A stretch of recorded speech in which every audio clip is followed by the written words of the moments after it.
Today I'm going to show you a quick and easy Tex-Mex dinner. This simple dish is called Picadillo enchilado. It's going to have your family asking for more.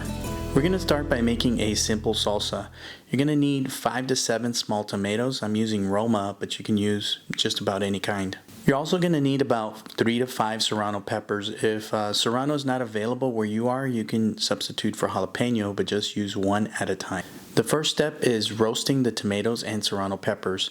I roast them in my oven for about 7 minutes on high heat. What you're looking for is the tomatoes and peppers to be slightly blackened. Let your tomatoes cool off a little bit and place them in the blender. We're using half a small onion and about 5 cloves of garlic, a little cilantro, salt, and some cumin. I started with a couple serranos and ended up adding a couple more. This year seems like serranos aren't spicy at all. Add in the onion, the garlic, and about a tablespoon of salt and a dash of cumin.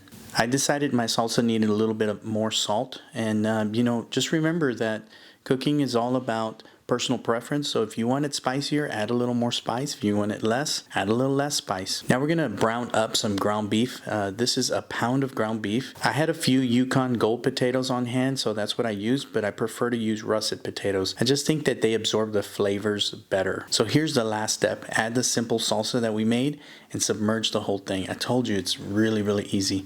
Let it cook down for about 20 minutes and stir occasionally.